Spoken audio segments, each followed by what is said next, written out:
Assalamualaikum warahmatullahi wabarakatuh. Waalaikumsalam warahmatullahi wabarakatuh. Apa kabar adik-adik sekalian? Sehat semuanya? Alhamdulillah baik. Alhamdulillah baik. Mari kita buka dengan membaca Al-Basmalah. Bismillahirrahmanirrahim. Senang sekali ketemu adik-adik di hari ini. Mudah-mudahan adik-adik sehat, mudah-mudahan adik-adik dan keluarga juga sehat. Dan satu semester ini saya diminta oleh fakultas untuk menemani adik-adik yang adik-adik hebat menghafal Quran ini, calon-calon pengusaha Indonesia dan pengusaha dunia ini. So, menemani adik-adik untuk menyemangati adik-adik belajar tentang kewirausahaan. Tentang apa adik-adik sekalian? Kewirausahaan. Nah, satu semester kita akan ketemu di mata kuliah kewirausahaan ini. Nah, adik-adik sekalian, apa itu kewirausahaan? Jadi kewirausahaan itu yaitu berasal dari kata wira dan usaha. Jadi wirausaha. Adik-adik bisa baca tulisan ini dekat? Bisa, Pak. Bisa, Pak. Wirausaha. Wirausaha itu dikenal dalam bahasa Inggrisnya adalah entrepreneur. Bisa, Pak. Entrepreneur. Jadi wirausaha. Jadi wirausaha itu adalah orang yang berani. Ya, jadi berani apa? Berani membuka usaha. Jadi wira berani usaha, berani buka usaha. Nah, kenapa berani buka usaha? Berarti dia berani. Berani apa? Berani menanggung resiko. Resiko. Apa resikonya dalam bisnis itu? Ada dia tahu? Bangkrut, Pak. Bangkrut. Yang ingatnya bangkrut. Karena kalau ingatnya bangkrut, habis itu nggak mau jadi usaha. Kan? Rugi, Pak. Oke, di dalam bisnis, adik-adik sekalian, di dalam bisnis ada 3 risiko yang akan adik-adik hadapi. Yang pertama, risiko untung. Apa risiko apa? Untung. Misalnya adik-adik beli 10.000, adik-adik jual 15.000, berarti adik-adik untung 5.000. 5.000 adik-adik kumpulin terus, 1.000 kali 1.000 uangnya 1 juta. Meskipun 1.000, tapi kalau dikumpulin 1.000 kali uangnya sudah 1 juta. Begitulah kan. Lalu kedua, risikonya apa? Impas. Impas itu apa? Balik modal. Ya, beli 10.000, dapat uangnya 10.000. Jadi 0 hasilnya, impas. Nggak untung, nggak rugi. Mau? Enggak. Mau. Tapi harus siap. Sebagai seorang pengusaha harus siap gitu. Ya, harus siap dengan risiko rugi. Yang ketiga, rugi.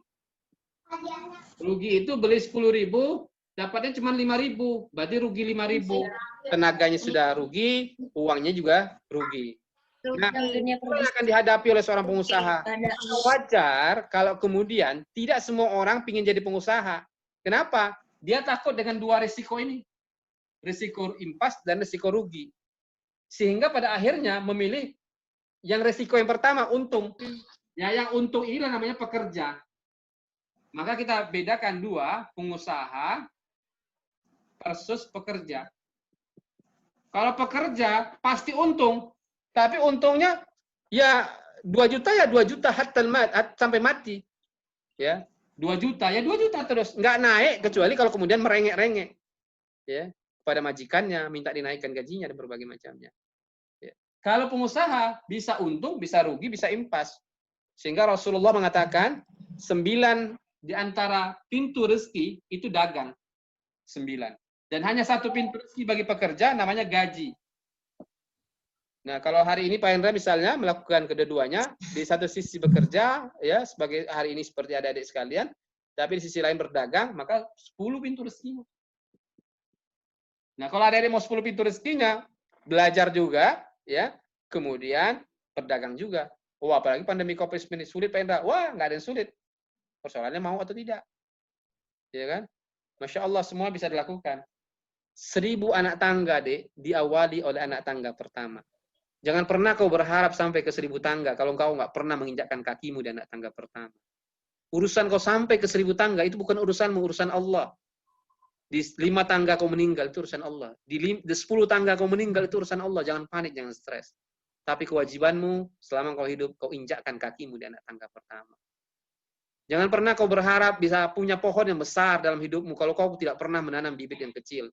Bibit yang kecil itu mengantarkan kau punya pohon yang besar. Mulai hari ini, renungkan, bayangkan, dan kau harus punya action. berani menginjakkan kakimu dan naik tangga pertama. Tidak ada kata tapi dan tidak ada kata nanti. Mulailah hari ini. Kau tinggal pilih menjadi pekerja atau pengusaha. Kalau boleh memilih, pilihlah menjadi pengusaha. Bayangin suatu saat kau punya rumah, kau punya pabrik yang besar. Di pabrik itu kau punya karyawan yang begitu banyak sekali. Yang kemudian setiap hari Jumat membaca surat Kahfi. Lalu kemudian setiap hari Jumat berbagi sedekah. Dan setiap hari Jumat mengantarkan sedekah kepada rumah-rumah tahfidz anak-anak yatim yang luar biasa dahsyatnya. Betapa hebatnya hidupmu. Hidupmu yang sebentar, bukan persoalan sebentar atau lama, bukan persoalan panjang atau pendeknya umur. Persoalannya dalam sisa umur yang singkat ini bisa berbuat atau tidak. Mudah-mudahan suatu saat orang mengingat ada Nafisa, ada Rahma, oh dia punya pabrik yang gede. Tapi kemudian Ada Lilis, Pak. ya, ada Lilis, ya, ada Putri, ada Safira, pokoknya semua anak-anak hebat ini punya pabrik-pabrik yang hebat dan Masya Allah Amin. luar biasa dahsyatnya. Nah, Amin. pengusaha itu rezekinya kemudian bisa dibagikan untuk banyak karyawan-karyawannya. Kalau pekerja itu mencatat satu orang. Jalan-jalannya satu orang, umrohnya satu orang, ya, pensiunannya untuk satu orang.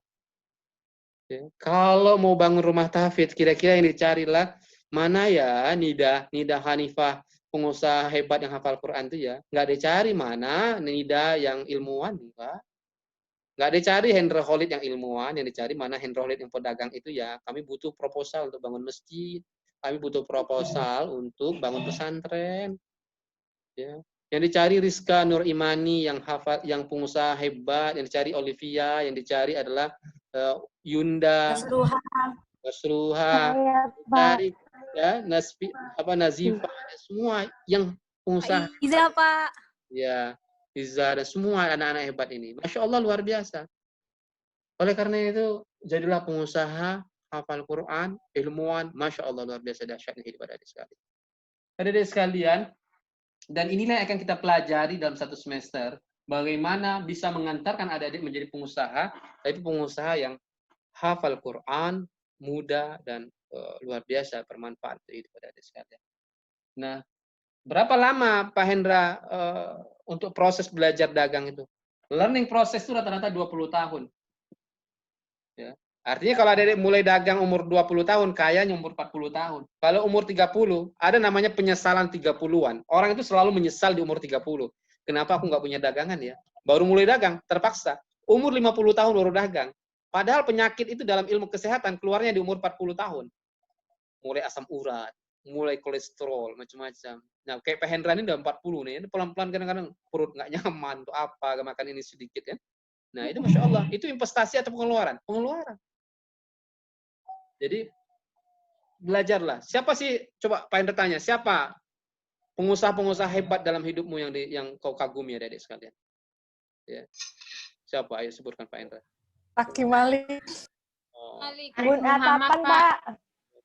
Kalau di masa Rasulullah, kalau yang saya kagumi adalah Rasulullah. Rasulullah itu Masya Allah luar biasa dahsyatnya. Suatu ketika banyak orang bertanya sama saya, Ustadz sudah doktor enak lah Ustadz duduk di kantor pakai dasi rapi gitu, ya kan, duduk manis gitu. Ngapain Ustadz ke pasar, ke Tanah Abang kadang tiap minggu, ke Jatinegara, pasar pagi, hafal semua pasar di Jakarta itu. Kadang-kadang nenteng barang. Kalau ada lihat postingan saya kadang-kadang gitu kalau lagi narsis di Facebook atau apa, lihat itu kadang-kadang. Ya, ngapain Ustadz capek-capek Ustadz? Enaklah jadi dokter Ustadz, mondok di kantor dibandingkan kemudian ke pasar. Saya cuma jawab sederhana. Makan kayak Rasulullah, minum kayak Rasulullah, sholat kayak Rasulullah. Giliran dagang nggak punya dagangannya. Kira-kira 100% kayak Rasulullah nggak? Nggak 100% kayak Rasulullah. Rasulullah itu umur 12 tahun, adik-adik. Usia 12 tahun, anak-anak muda yang hari ini lagi asik main gamer macam-macam itu 12 tahun. Rasulullah sudah melakukan perjalanan bisnis antar negara. Sampai ke Syria. Masya Allah luar biasa. Umur 25 tahun Rasulullah kaya. Mas kawinnya adalah onta yang miliaran harganya. Bukan pemberian pamannya. Masya Allah itu luar biasa dahsyatnya. Umur 40 tahun stop dagang. Ya. Nah kebalik oleh kita umur 40 tahun baru mulai dagang. Rasulullah 40 tahun sudah pensiun, sudah menikmati masa hidupnya. Jadi Rasulullah. Nah Saya lihat juga bagaimana Alibaba. Alibaba itu punya prinsip, di usia tuanya dia tinggal santai-santai. Ya. Oh, bisnis yang dia bangun sudah dikeserah sama orang lain. Ternyata ditiru sama orang-orang ya di luar negeri, Barat, Eropa, Cina, dan berbagai macamnya.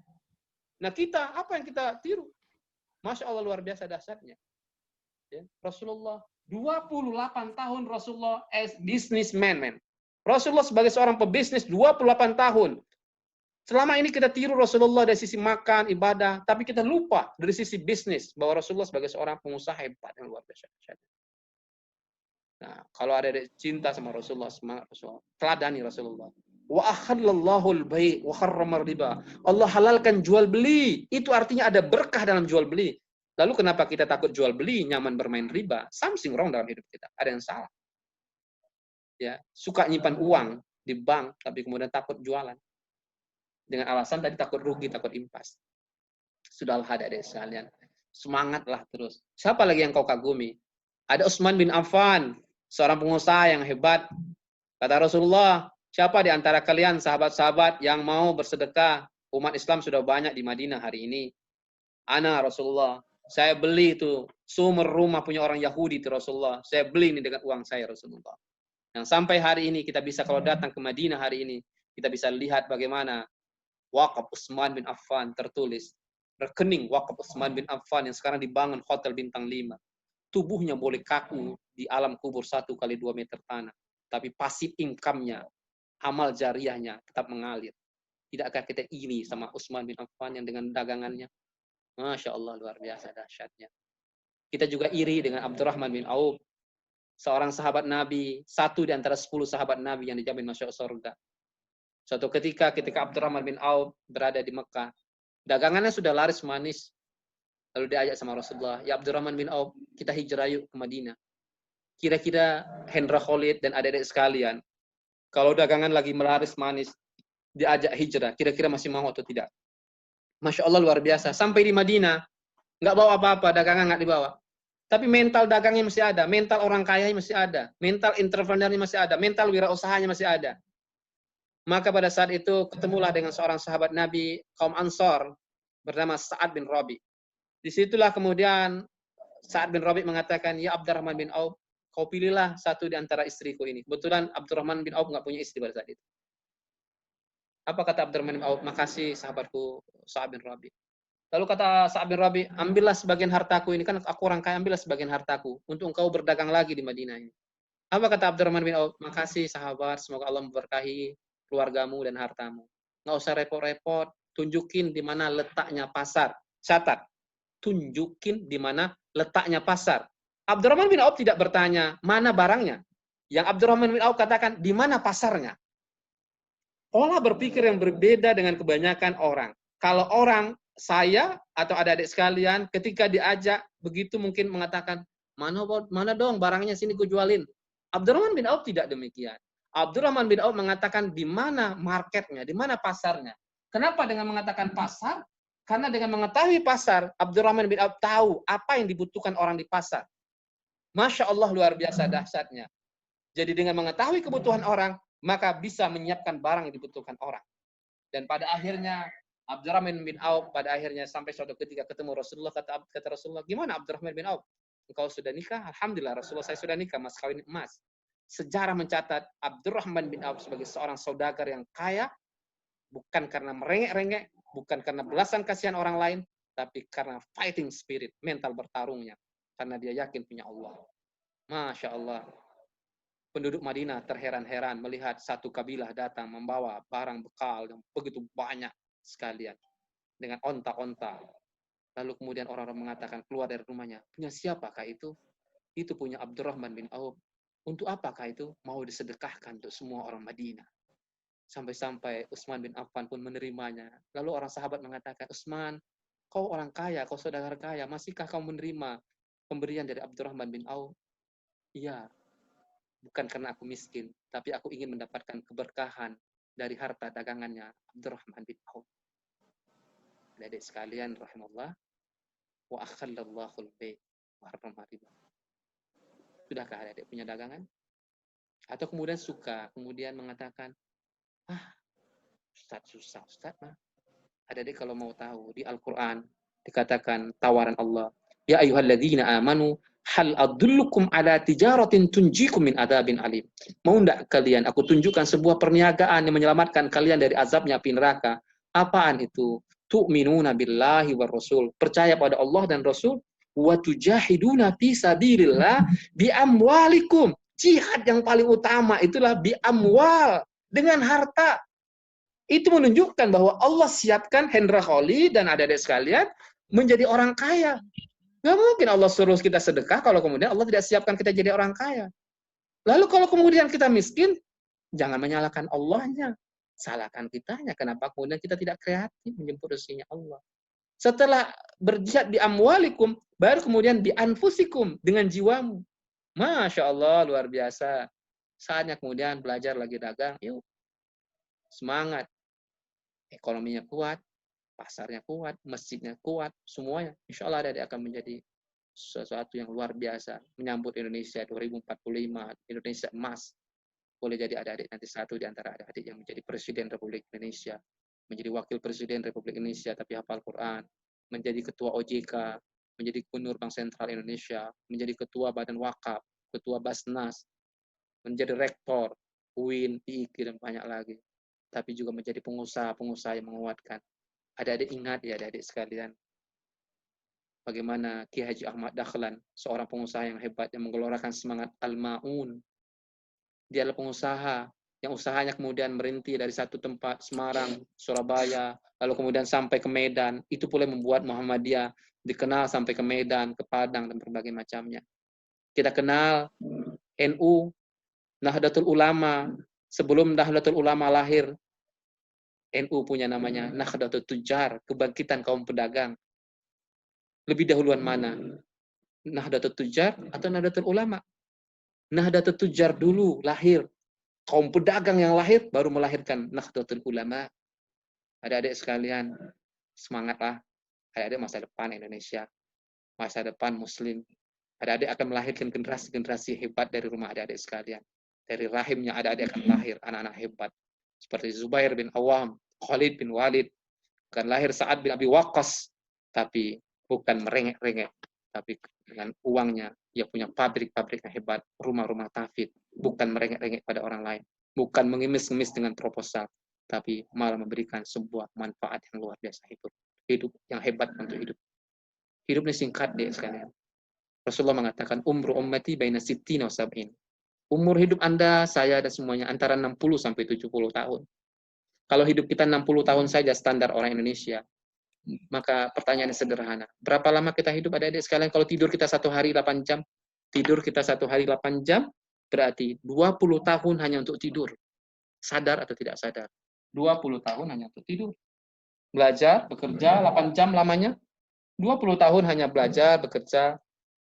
Generasi milenial nggak bisa lepas dari namanya gadget, 16 jam, hanya 8 jam, terletak di bantal, habislah selesai.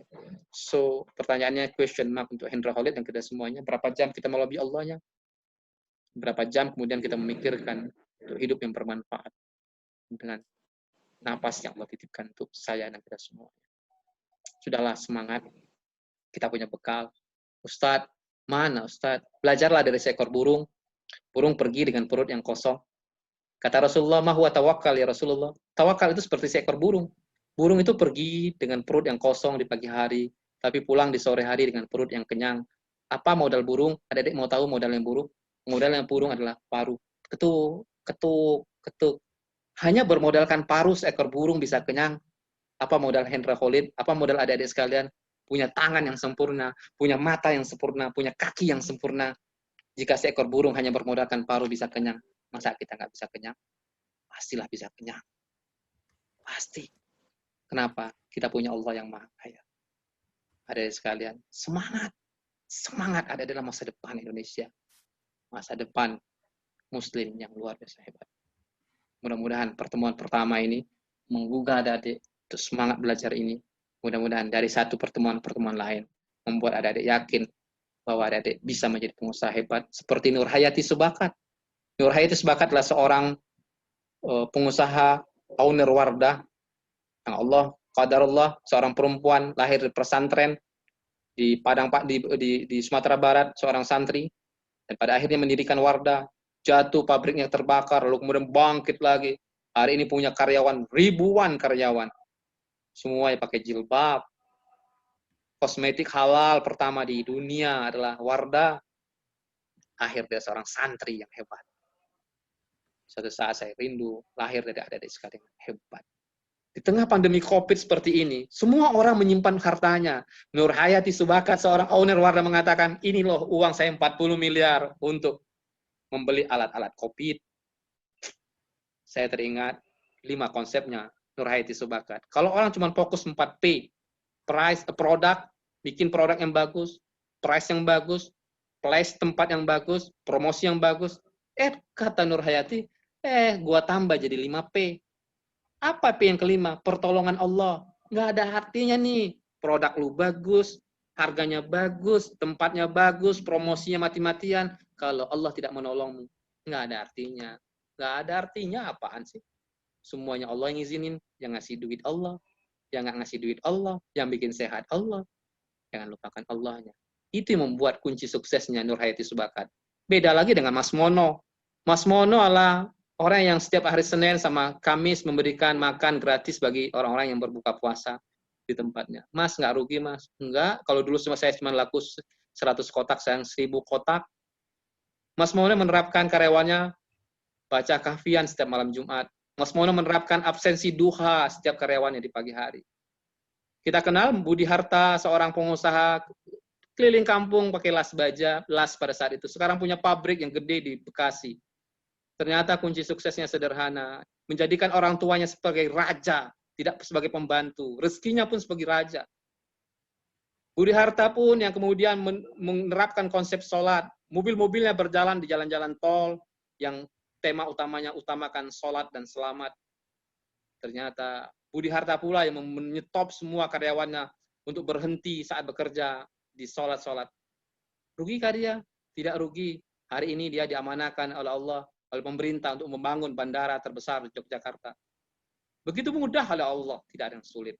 Ketika Allahnya kita lobby, ketika Allahnya kita dekatin, semuanya Allah berikan untuk kita.